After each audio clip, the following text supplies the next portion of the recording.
I don't do intros. How you guys doing today? I'm doing alright today. Today I'm bringing you guys some more Lords of the Fallen gameplay here. This is still my first playthrough in the game. If you guys didn't watch the first video, I am doing a pure Inferno build. And as I'm playing through the game, as I beat a level, beat a boss, I will co-op with people, help them kill bosses, and then I am doing invasions as I go along. What you guys are seeing here is kind of the progression of my build. You'll see in this first clip here I have a new weapon. It's called the Fallen Lord's Sword.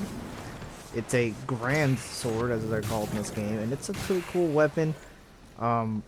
It builds up Ignite, so Ignite is pretty cool. It's like a status effect that's similar to Burn, but not really because, well, they don't burn, they explode whenever that bar gets filled up. And you'll see that throughout this video. And it's a pretty cool weapon for an Inferno build because although it is a big heavy sword, there is no strength requirement on it. It is pure Inferno to use, to wield. And it has pure Inferno damage, no other scaling, just Inferno, which is perfect for my build. I love big swords and I love fire, so this is like the absolute perfect weapon for me. I might even use this till the end of the game. I don't know yet, we'll see. And I'll also talk about other spells and stuff that I have in this video, but first off, before we go any further, if you guys wouldn't mind liking and subscribing to the video, man, trying to get to 1,000 subs before the end of the year. I think we can do it if we're tenacious enough. We're less than 100 subscribers away from 1,000, man. It would mean the world to me if you guys would hit the subscribe button and activate all that stuff. Go follow my Twitch as well. We're almost to 100 followers on there. And with that being said, guys, let's talk about Lords of the Fallen and the hope for PvP to be fixed in this game, or just this game to be fixed in general, man. There's a lot of clank, a lot of jank, a lot of jack in this game, and I said in the first video, man, I didn't think this game was actually finished. I think it needed like another maybe year of development. Unfortunately, they decided to release the game. Now they're in a predicament of they have to keep releasing patches, and I just feel like some of the patches they've released so far maybe improved the performance of the game, but also kind of broke it at the same time. I'm playing on PS5 currently. That is where I'm playing Lords of the Fallen Man on the PlayStation 5.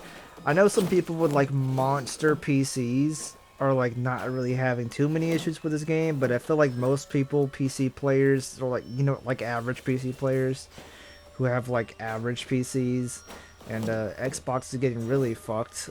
I know Xbox is like, ooh, this game is rough on Xbox.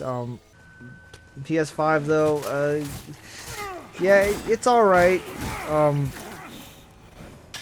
Performance issues and whatnot.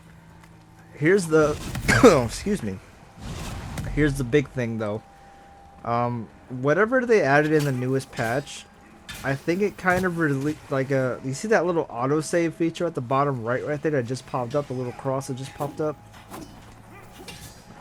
I think that's something that they added with the newest patch, and oh my god, does it make the game feel abysmal to play.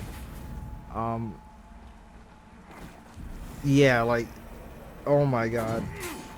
I fought the Spurned Progeny boss, and I didn't really feel like I was fighting the boss. I felt like I was fighting my frame rate for one, because he's in the fire area, and as you guys know, fire in video games does tend to, hello kitty, tend to drop frames for video games.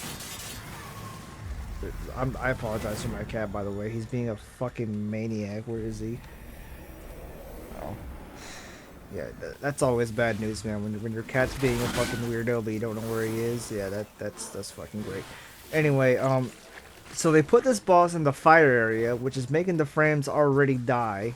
And then they add this autosave feature into the game that saves like every fucking 10 seconds. And this auto feature kind of makes me not want to play the game anymore, because it literally causes the game to pause and stutter when otherwise the game is running fine without that auto feature, the autosave feature. And I get why they added that into the game, and I swear it wasn't there when I started playing the game. They had to have added it kind of in the new patch.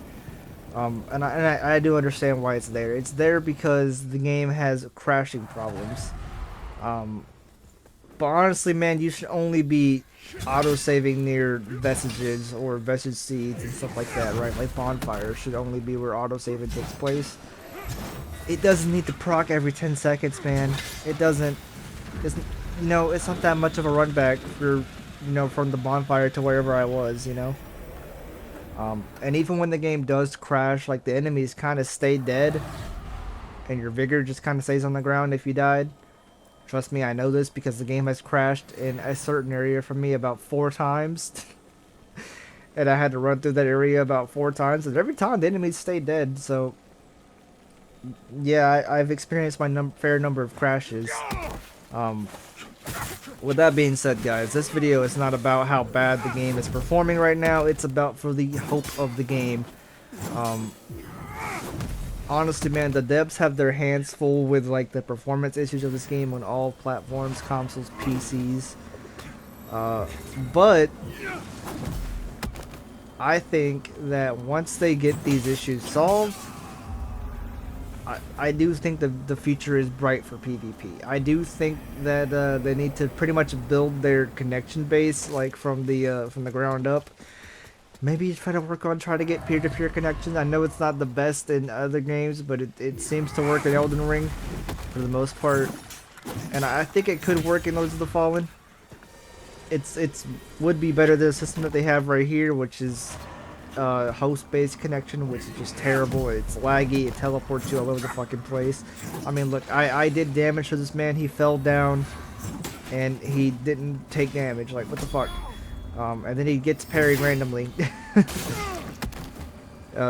Anyway, guys, that's enough about the game, I guess. My hopes for the game is that they will do their due diligence just to fix PvP, and then once they do, man, I do think this game will be really, really fun. I do plan on doing more playthroughs of this game. I'm trying to get my money's worth, even though the performance issues are absolutely terrible. And I fucking hope that they fix this goddamn auto-save feature that they added into the game really, really soon. It's making the game really frustrating to play, man. I'm walking through a level and my game pauses for like 10 seconds. And then I teleport to where I was going, and I'm like, what the fuck? And this was like affecting me during the boss fight. Like, it would autosave in the boss fight, and it would make his attacks just have weird timing. Even though I'd be dodging perfectly, it wouldn't matter because the game would lag and I would still get hit, right? And that's just unfortunate. Anyway, let's talk about like the character and build and whatnot. I think in the first video we were doing like level 1 through 50 invasions. This is more like level 50 to 80 invasions. And I've showed off a couple different weapons in this video. We already talked about the Fallen Lord's Sword.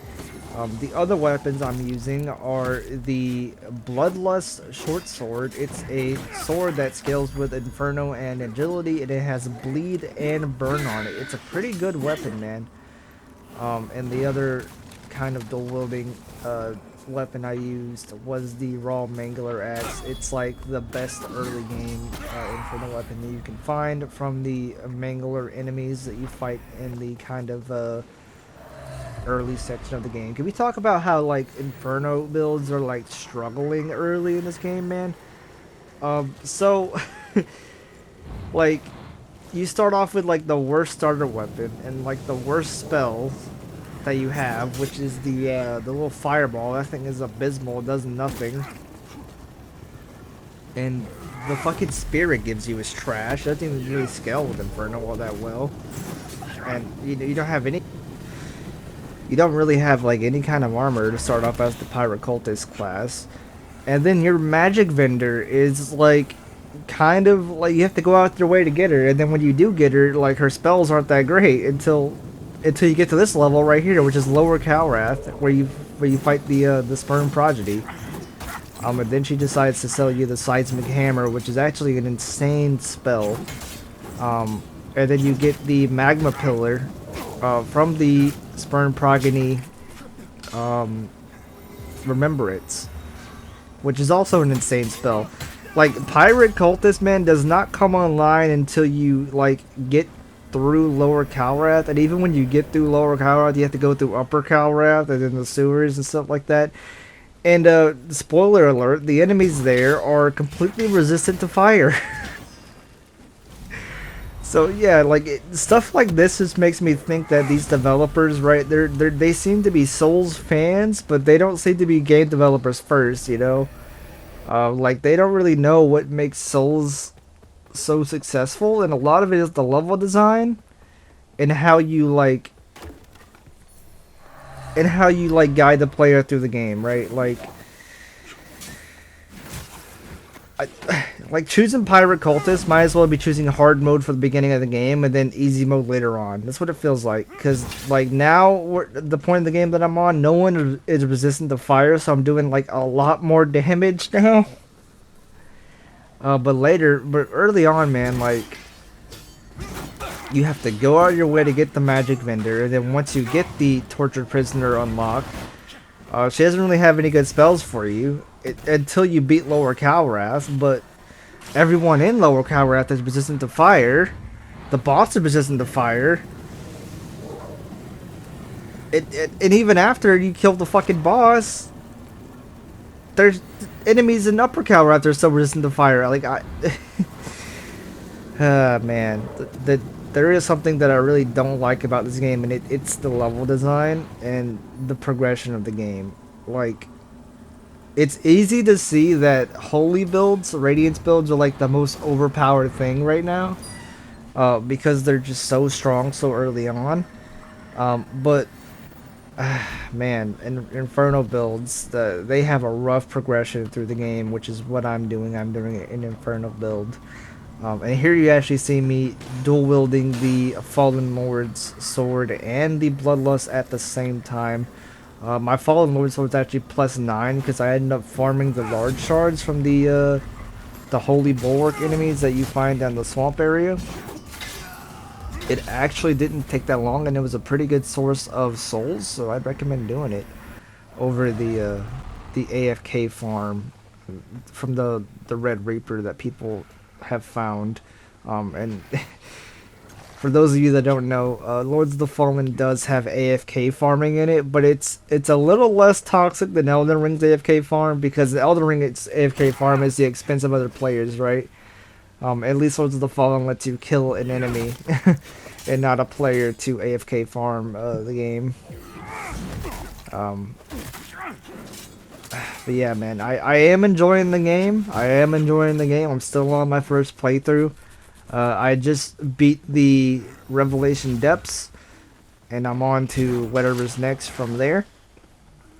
But yeah, man, this game just needs some work, man. It needs some work. They first need to fix the performance issues, which I do have hope the developers are going to fix this game. It's going to be great. I just don't know how long it takes. I hope they do it kind of speedily. Is that even a word, speedily? I hope they do it kind of fast, man, because I do feel like the life of the game is going to die in a month or two if they don't get to work fast, man. And I specifically mean the PvP when I say that. I think the co-op will be fine, but I don't think anybody's gonna be really wanting to invade in this game if the invasions just feel like trash for as long as they have been, right? But again, guys, I have hope that they'll fix this game. And yeah, with that being said, guys, if you guys like this kind of content, this kind of PvP content, this kind of Lords of the Fallen, Souls-like, Elden Ring content, be sure to like and subscribe to the video, man. Trying to get to 1,000 subs before the end of the year. I think we can do it if we are tenacious enough. And that being said, guys, fare thee well, peace out, and all that fun stuff. And don't you dare go hollow, friends.